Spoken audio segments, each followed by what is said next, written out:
Hi, everybody, and welcome to Small Biz Real Talk. I'm Mackenzie Tamayo with the SBDC. I'm the Special Programs Manager. We love Small Biz Real Talk. We've been doing this for a few months now, thanks to our sponsor, ABC Bank, and our media sponsor, Colorado Springs Business Journal. We are downtown today at Cacao Chemistry with Sam Lang. We're so glad that you're here with us today. Thanks for coming out. And so much of what we do with Small Biz Real Talk is we want to get the ins and the outs, right? We want to know the deep dive, the hard work that it takes to run a small business. So it's not all just the pretty faces and all the pretty things that you have here. It's a lot of sweat and lots of blood. Oh yeah, lots of blood. That goes into all of this. So we appreciate you getting up and talking to us a little bit about this. And so before we kind of deep dive, tell us a little bit about the space and tell us a little bit about you and how Cacao Chemistry came to be. So I've been a chef for a while now. I've been in the food industry since 2006. I moved down here and with my boyfriend Travis, and I'd worked in the mountains of Colorado for a while, and at the time it was like late autumn 2014, so right around this time, and I couldn't find work that really fit my skill set. I was too advanced to be just a prep cook and not advanced enough to be an executive chef. And there wasn't really anyone who was hiring for pastry significantly at the time, so I decided, well, you know, this is my fourth business, and I'm like, well, I'm just gonna go back to what I know, start a business. And then my boyfriend Travis was like, I want to jump in and we're gonna start a business. I was like, okay, I guess this is gonna be a little bit bigger than I thought it would be. And it took us actually just a few days to figure out what we wanted to do. On Thanksgiving of 2014, we had the idea that we were going to start a business, and by we had hired a company to help us incorporate. We had a friend design our logo. We had a website made, and then a few days later, on December 2nd, we were officially a business. And like 2 weeks later, we found ourselves being swarmed by 3,000 attendees at the Holiday Chocolate Festival that would happen every year at the Broadmoor. And those truffle boxes that you see us filling, we were learning how to fold those as we were filling them at the festival. So we call this method building the plane in the air. And we haven't really stopped since. That's so true, isn't it? So tell me a little bit more about kind of that initial start. So you want to start a business, right? And so tell me a little bit about like the resource partners. I know you use the SBDC to help. So talk to me a little bit foundationally what you use to start. Well, can you clarify that a little bit? So like, did you have to like talk to certain people to have like help you, like it's hard to start a business, right? So there's tax, there's law, there's all those types of things. So what did you use, and you know, the resources that you turned to? So we started by just Googling it, and that led us one thing to another, and we so that allowed us to get us incorporated and get off the ground, and then we kind of piecemealed it as we went. So there wasn't a whole lot of like test marketing anything. We just dove right in and did it. And then in terms of like helping us as we went, it was definitely a lot of consulting from the SBDC. I probably had a meeting several times a month with several different people for various things. And I just, you know, kept at that, and we did a lot of networking and just kind of built it as we went. So what made you decide this industry? So what made you decide to do this in particular? Travis and I would go to chocolate festivals and chocolate shops before we started this all the time, and we didn't really see anything in terms of like how we wanted the chocolate to be within the city limits. The closest was maybe Denver or Boulder, and we're like, well, shoot, there's definitely chocolate companies here, so there's chocolate lovers here, but they don't do what we want to do. So there was a niche to fill and that's what we did. So the two of you have this idea. So how long did it take from the idea to the fruition? Well, it depends on what you call fruition, because I mean we were up and running in 2 weeks, but it took us several years and several pivots to turn it into what it is now. So we started as just a company that ran out of a kitchen. You rent by the hour. We did predominantly events. So we would go to where the customers were rather than wait for them to come to us. And that helped get the word out a lot. But it was, I guess, May of 2015, we had our first retail store. If you remember it, it was out in the middle of nowhere off of Omaha Boulevard. It was tiny, it was the size of a closet, and then in the back of it we had our kitchen. So we had our first kitchen within 6 months or so of starting up. And then we didn't get this space until Valentine's Day of 2016. Okay, so there was a lot of different stages. And I know we were talking before that you can tell, you know, how often people have come in because it's changed throughout the years, kind of from the original intent that you had. So talk to me a little bit about kind of the originally what you wanted and where you're at now. So we had originally intended this space to be a dessert bar. We actually, when we came in here and took over the lease, we had plans drafted for that very thing. But it's really, over time it became not feasible financially to do such a thing in this space in the way that we had designed it. So we had to kind of pivot quite a bit to figure out, well, what can we do? And I mean, in the beginning, when we first took over the lease, we're like, let's just get some truffles done and open the doors. You know, just sink or swim, just keep swimming, you know? Right. And that's what we did. And, you know, we made it work. And over time, we added more products, different kinds of things. And now we're here today. Yeah. How did you initially fund your business? So Travis was pretty much the sole investor. So he used his savings and his retirement fund to fund this, which they tell you not to do, but we did it anyway. And then I brought my skills to the table. And we were able to get a few microloans along the way, but other than that, it was his day job in the tech industry plus his savings that allowed us to fund the whole thing. Talk to me a little about some of the obstacles that you faced kind of initially. There weren't too many obstacles in getting started, but there were plenty of obstacles in the way of doing what was our vision. So I talked about a few already, like the financially not being feasible to become the dessert bar. We also faced obstacles with people in the industry doubting us. So I think a lot of what you need to do is to believe really strongly in your vision and stick to it. And other people may tell you that you can't do it. Don't listen to them. So there's a lot of obstacles. There's hiring people and trying to coach them into becoming the right employees, developing a system that you can scale and train people on. There's obstacles everywhere, really. Forever.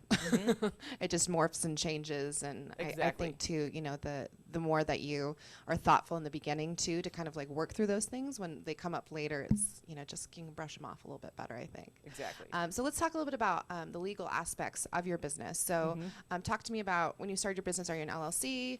Are you an S Corp? Talk to me about that. So we began as an LLC, and that just made sense for us, namely because we had one partner who was bringing the investment and the other one who was bringing the skills. So we were able to set it up to where there was less liability and, in case something happened, and also a little more structure than just a partnership. But we didn't need to have, a board of directors and whatever. When you're just 2 people making truffles and selling at a festival, you know. So and we can always change it down the road if we decide that that's, you know, you can change the structure of your business as often as you want. Right.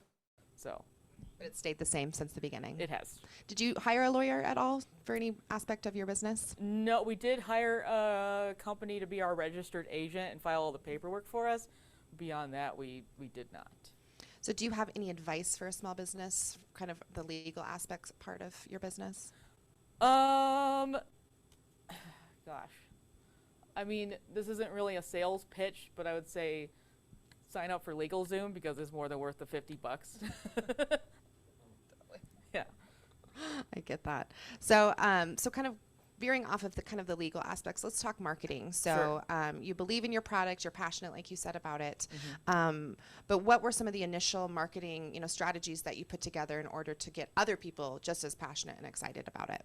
Yeah. So, word of mouth by far 100% is the best method. And that is still what we're using. Yeah. So, because it costs absolutely nothing, and it'll spread on its own. You don't need to do anything really, as long as you have a good product and good service and whatnot. Second to that, but tying into the first, is a really good loyalty program. And then third to that are local newspapers, especially independent ones that are free to read. And then last but not least would be like radio stations and that sort of thing. When we began our company, social media was still a pretty big thing, but to me, it seems like it's kind of dying a little bit. That it's oversaturated, and you can't read every single post that every single business you follow posts in a day.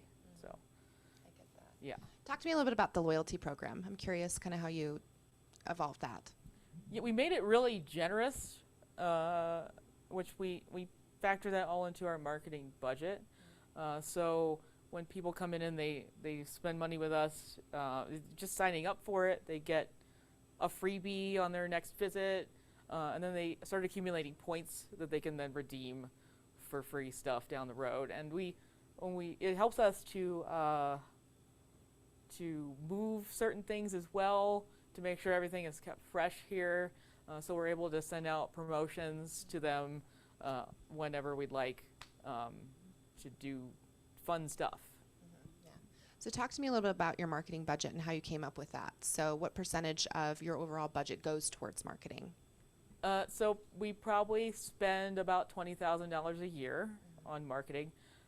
The good majority of that is the loyalty program, and then maybe $5,000 a year for the other ones I mentioned, like the newspaper and the radio. And then we were talking a little bit earlier about like tourism, especially being in the downtown area and kind of what that looks like for you.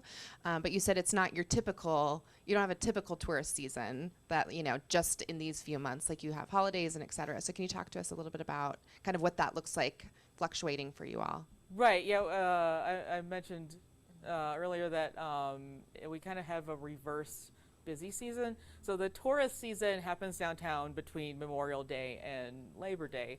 And we do see a lot of foot traffic. We are busy, but because we work in chocolate, it's really better during the colder months. And a lot of the holidays tie into that a lot. So our busy season is actually the rest of the year between Labor Day and Memorial Day. And we see, you know, holiday after holiday after holiday where chocolate is part of it. I was just going to ask too, kind of who do you think your customer demographic is buying your items? You know, do you have one specifically? Yeah, I mean, it's a wide range of folks, but they care a lot about quality. They care about how it's produced. You know, they like fair trade. They tend to like organic ingredients, no fake colorants or, you know, artificial flavors. They're not all locals. We get a lot of people coming here from as far as away as Austin, Texas, just to visit us, and Santa Fe, New Mexico. but we have a strong local following too. And I think that leads me to my next question, which is, what is your elevator pitch? So what makes you different, and what is, Cacao Chemistry? So I would say that we're not just a retail shop, but we're a confectionery manufacturer, and we make roughly 50% of the items that we sell in our store. And we do that right here in town. That includes truffles, candy bars, bark, cookies, ice creams, macarons, cakes, tarts, toffee, you name it. And we make it all with really good fair trade French chocolate. And we're a rare breed because we manufacture a lot of what we make, because a lot of candy stores will just buy everything and just open up the doors. And we don't. So tell me a little bit about the chocolate industry. So kind of what sets you apart, or what and just the chocolate industry in general, maybe here locally and abroad. Yeah, so we are in a unique position because we work in more of that fair trade high-end chocolate, which in order to find something similar, you have to go often as far as like Denver or Boulder. So there aren't a lot of people that work in the same style that we do. And we also use really high quality ingredients aside from the chocolate. So, real cane sugar, organic milk. We try to, use natural colorants whenever we can. Real fruit locally if we can get it. Right. Is there anybody that's doing something similar like this locally or abroad that you've seen or that you researched? So there's about a handful of folks in every state that are similar. The closest to us would probably be there's a couple places up in Boulder and Longmont. One of those would be Robin's Chocolates.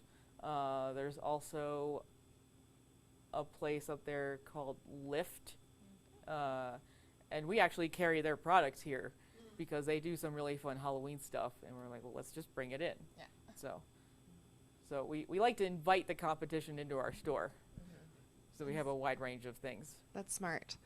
So obviously you have a physical location here, and so talk to me a little bit about the way you're utilizing the space, and we'll get a little tour later. Sure. But like you said earlier, it's if you came in this year it looked like this, and then it morphed and it changed. So talk to me a little bit about the layout and why you picked this space.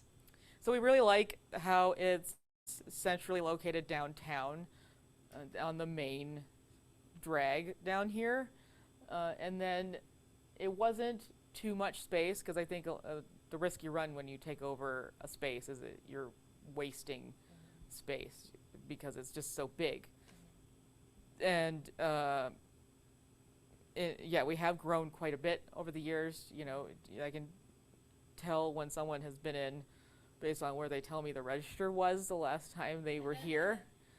So we every time we have moved our store plan around and floor plan around so much that is actually kind of funny, because in the beginning everything was really up front, as close as we could get it to the door, because we didn't have enough product to fill it out. And then we'd get chased by the sun coming through our windows and have to move everything around all the time. And so you'd come in the morning as a customer and see things over here. Well, then you come in later in the afternoon and they were over here. So I felt like I was constantly moving things around and getting chased. Well, and it's those types of things, those nuances that you don't know necessarily, right? Like the sun, exactly. and you don't pick a location based on what side of the street it's on, because the sun is going to come in the window and melt all of your product. It's true. So tell me too a little bit about, before we kind of get into some of the financials with Jackie, some of the products that your customers really love, or like something that you're really proud of, or something that stands out. Oh gosh, there's a lot of things actually. People come in here and complain. Their chief complaint now is that they can't decide what to get. So, but I'd say the truffles because that's how we started and what we're known for. Macarons as well. We make them in house. We also bring them from Belgium and like bakeries across the country. So we have a wide variety of different types and flavors. We also get rave reviews for our chocolate ice cream and our devil's food cake. So as long as it's chocolate topped with chocolate with extra chocolate, I think most people I love it. they love it. I know. I'm excited to get a tour later. So we'll have Jackie come and talk to us a little bit about the financials. But I love to see how much this has expanded even in the last year, and I'm excited. You have some great numbers to share with us here in a second. So thank you to Jackie with ABC Bank for sponsoring this. We're so grateful. So here you go, Miss Jackie. Thank you. So this is like heaven for me. Awesome. Being in a chocolate shop. All right, so now we're going to talk about the fun stuff, the financials. Awesome. So what is the kind of the hardest thing that maybe you've discovered about the financial aspects of the business, things that maybe you didn't know or think about going in? So I talked a little bit about how, we had plans drafted for this space, turn it into a dessert bar. What we found after we did that was we estimated it would run about $250,000 for a 12-seat restaurant.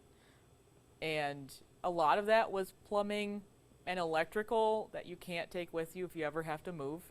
And when we took over the lease here, we didn't get any TI money to help build out the space, which made it extra difficult.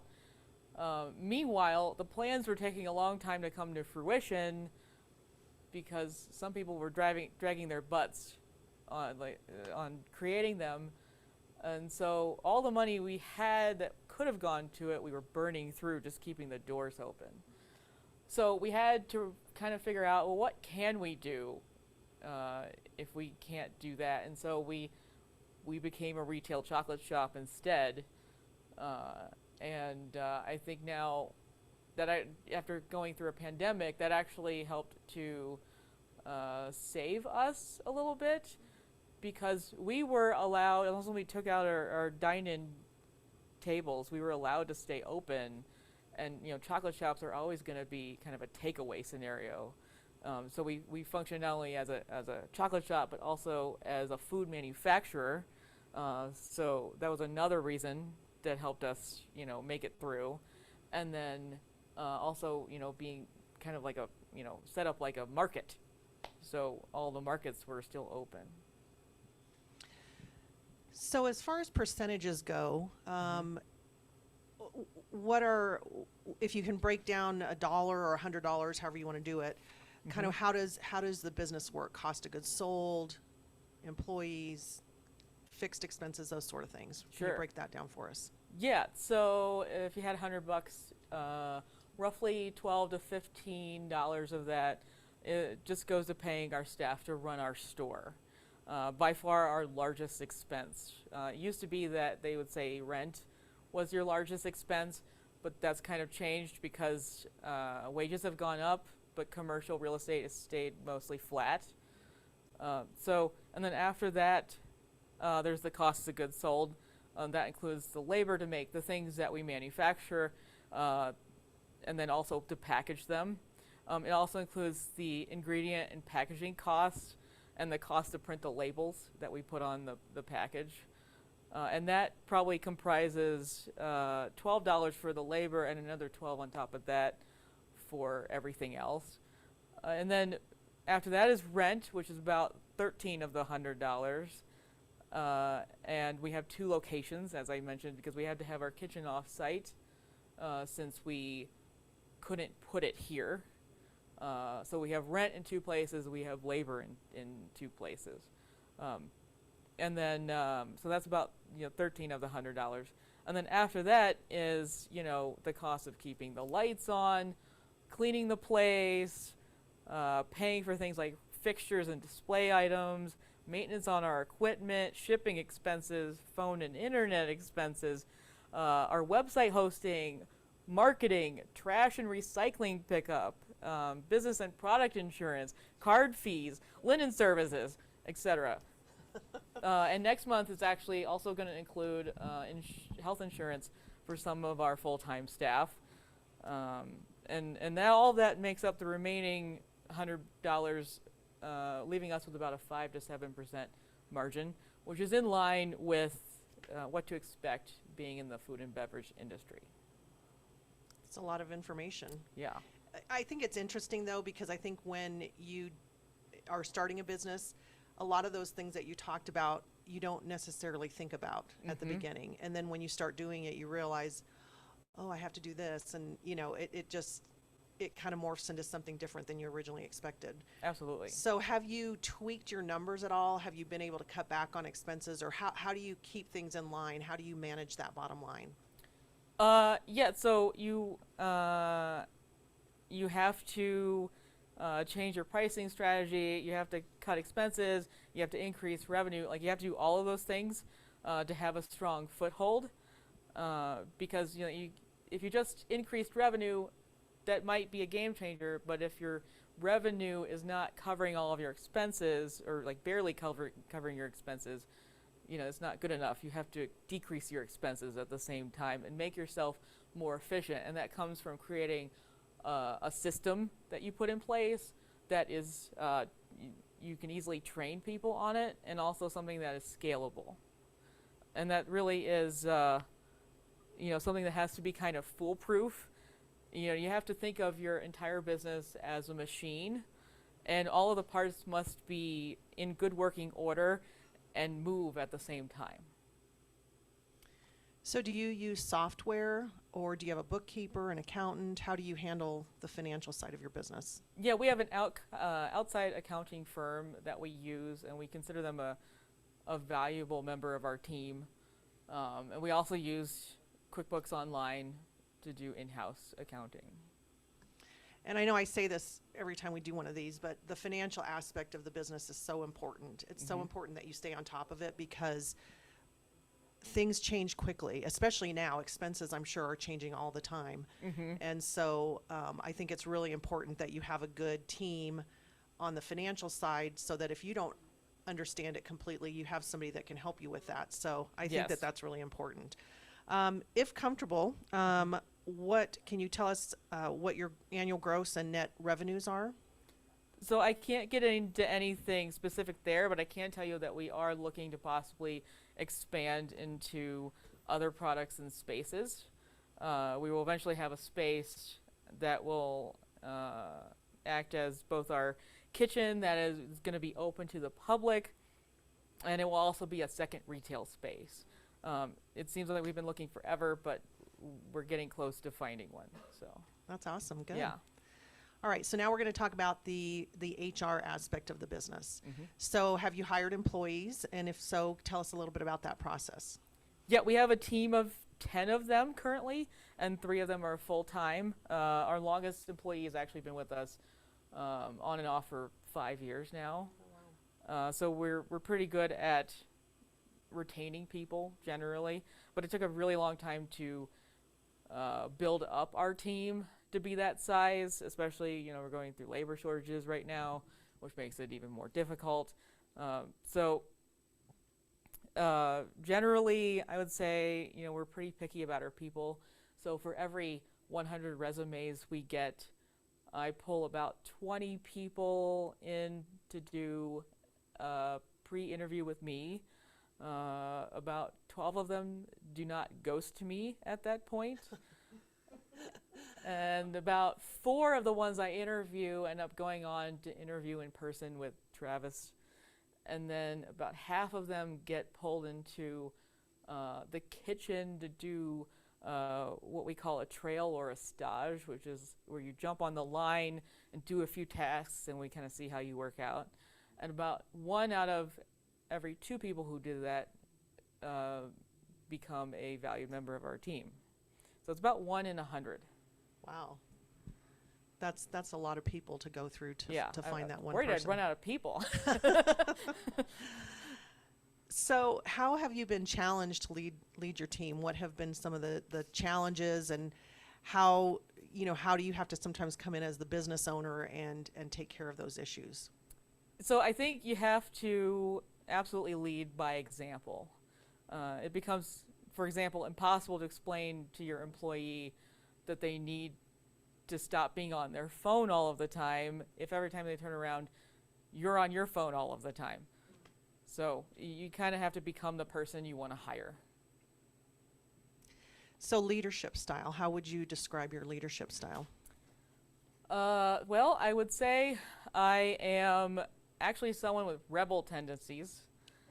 What? Go figure, right? I'm also pretty low in agreeableness, so I can be rather competitive, but I'm high in openness and conscientiousness. So that makes me someone who doesn't like to force anyone else to do something. I kind of like to help lead them to a good decision, and where it makes them feel like they decided it was a good idea on their own. So I like a lot of freedom to change my mind as often as I need to, which you have to do when you're an entrepreneur because you have to pivot a lot. Right. And it also makes me, with the conscientious part, care a lot about the quality of the work I'm doing. I can be, a bit relentless and stubborn in trying to become the best in something. But luckily, I'm pretty low in neuroticism, so I don't lose a lot of sleep over something. Well, good. Yeah. Good. I was going to say, as for where I fit best in my company, I'm definitely a behind-the-scenes kind of person. I like to make sure that everything is made and ordered and assembled correctly and presented in the best way possible. Luckily, my business partner, Travis, is a front and center kind of person. He can talk to anybody about anything all day long, and so we fit each other well. Yeah, it sounds like it. Mm-hmm. So since you do have a partner, regarding the HR aspect and the employee aspect, how does that work? Which one of you are you both involved, or have you guys decided that one of you takes the lead versus the other? Generally, I'm the one who, because I'm picky, I'm the one who filters through all the resumes, but he's kind of the one that puts the final stamp on it, because I can't have anyone on our team that doesn't get full support from everybody. In fact, even our other employees, when they see if we do like a trail with someone in the kitchen, we always get their opinion at the end of it to see how they worked out. And they're picky too. I mean, we trained them well. Yeah, and I think it's good when you're building a team to have buy-in from everybody, because we're together all the time when we work together. Right. It's kind of like your second family, so I think it's important that everybody has that buy-in and be able to get along. So, well, thank you. That's the end of my interrogation. I'll let Mackenzie come back up and finish. Sounds good. Thanks, Jackie, and thanks again to ABC Bank for sponsoring this. Lots of good information and nuggets. Yes. So probably questions you haven't asked yourself probably in a long time, all together, all at once. True. So as we recap and before we do the tour, talk to me a little bit about a couple of the hardest challenges that you had while opening or sustaining. Obviously, this pandemic has been a pivot point, right? Sure. So maybe speak to the pandemic and how that changed and shifted for you all, and maybe just kind of foundationally some of the harder things. One of the hardest things we dealt with is just lack of financing.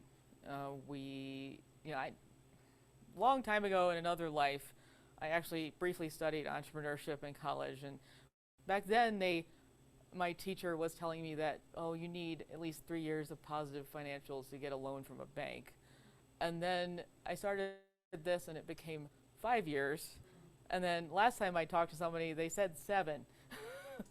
So by the time I get financing, I'm either be out of business or I don't need it. So I was like, forget that. We're just gonna figure it out. And you keep a really tight budget in your personal life and a really tight budget in your business and try to be as efficient as possible, and you can kind of get through that.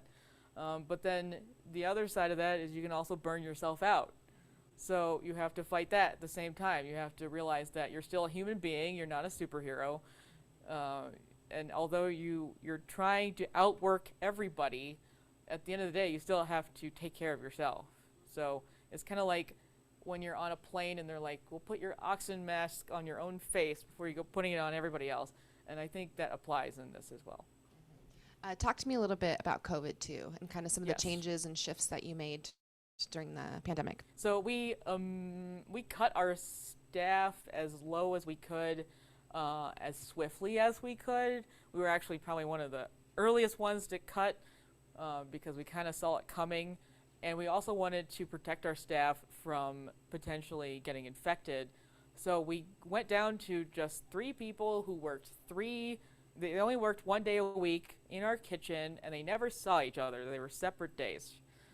And that's what we did, and we had a lot of inventory that we could use in the meantime that we had built up, and that allowed us to kind of make it through. And Travis and I became the sole people in the retail store. So I still get people in every other day going, wow, you have so many employees here. I've never seen it this full. So that's weird to them that we're kind of like getting back to, our normal group. But yeah, that's how we were able to function, is that we contracted as quickly as we could. We did bring back one of the 2 people that we let go. So, it wasn't painful for too long. Did you apply for any loans at all?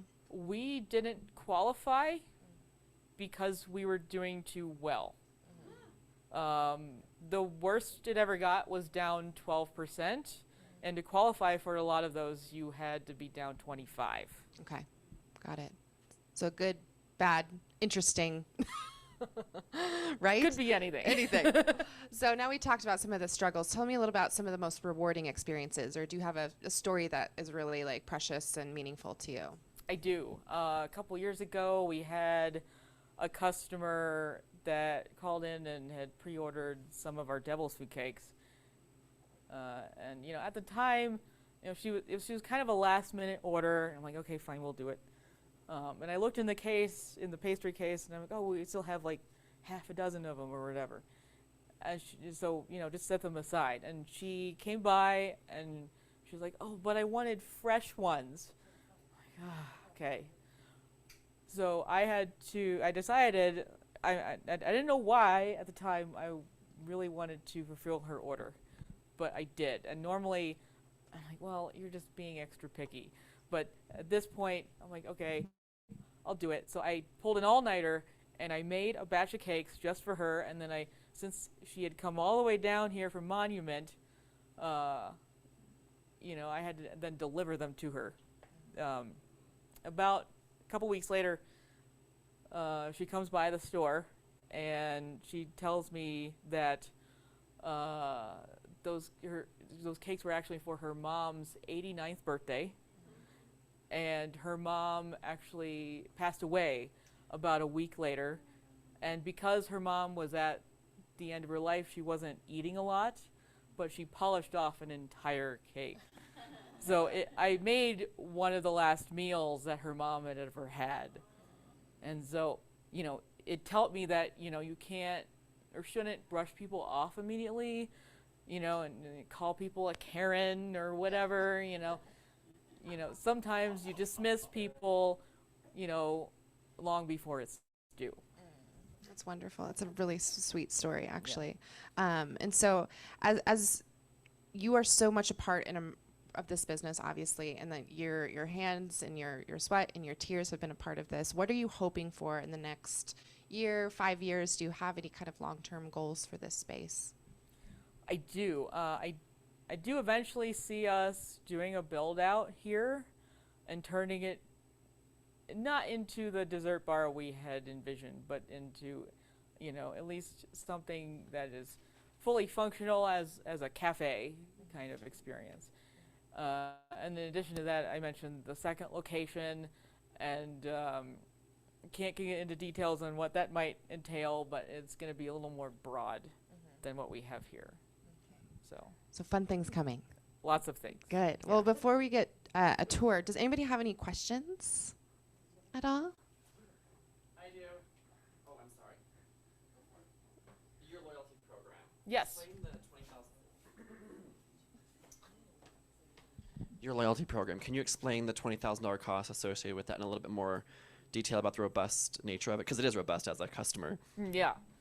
So we pay a monthly fee to have the system in general, and it's a tablet system called 5 Stars, and well, that's about $300. And then when someone puts their phone number into it and signs up, they get a point for every $5 they spend. They also get a freebie on their next visit, and then we send other freebies kind of like intermittently along the way as well. So deals that we have, you might get a quarter pound of chocolate bark for free. You get birthday truffles when you sign up. You get 4 truffles on your birthday. So it's definitely not something to be missed. It's a really generous reward program. Is that $300 a month? Like 320, I think.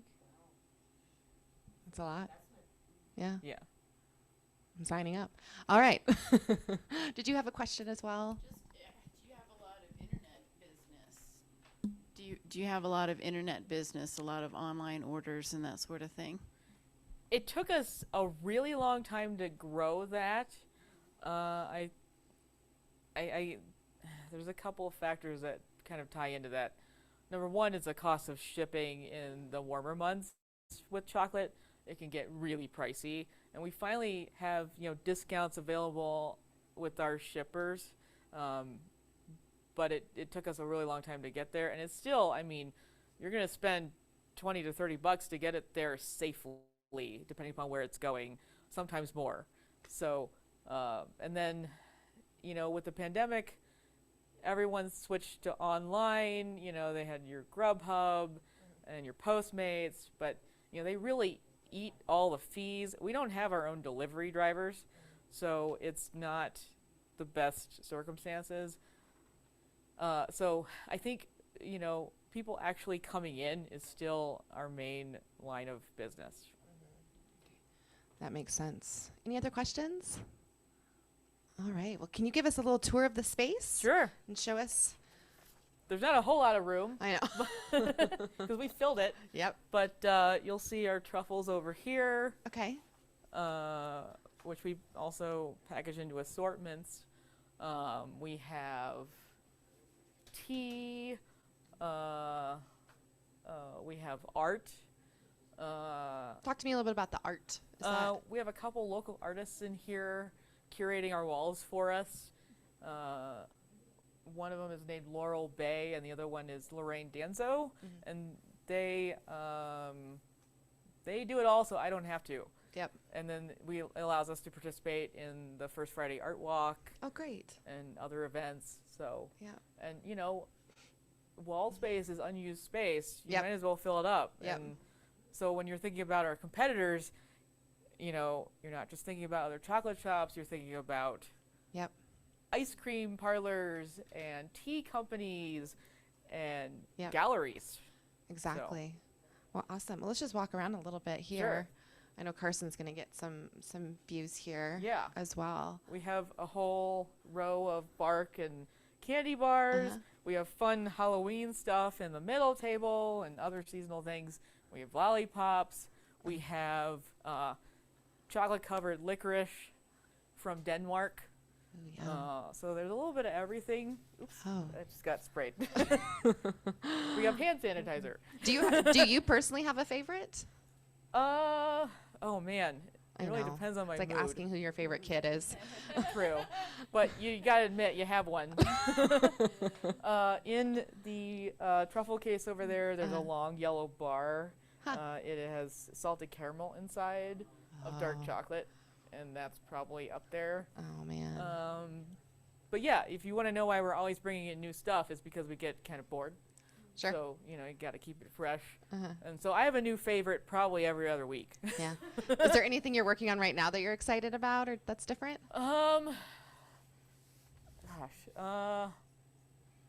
I will say I'm not excited about hot chocolate bombs because I know how popular they're going to be.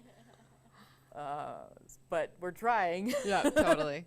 I'm actually getting ready to, now that we have enough people, to potentially expand our pastries a little bit and have like, you know, not just the ones we've been doing, but, you know, having, you know, different flavored ones and Sure. that sort of thing.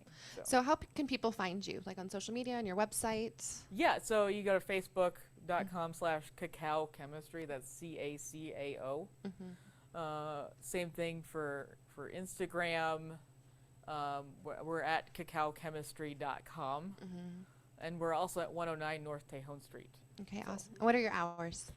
We are closed on Mondays, but all the other days we open at 11, and we close between 8:30 and 9:30. Awesome. And can we find you here typically, or is it your staff? Do you pop in still? Yes, but Yeah. I can't confirm when. Yeah. No, totally. Because I'm trying to be in 2 places at once, sometimes 3. So, but yeah, you'll see me around. Oh, if you that's come awesome. here enough. Okay, I want to come take a look at what you were going to show. The bar in here. Can you show me Oh, which yeah. one? Only because I think that's the one I'm going to get. Which Yeah, one? it's this one on the top here. Okay. Oh, that looks delicious.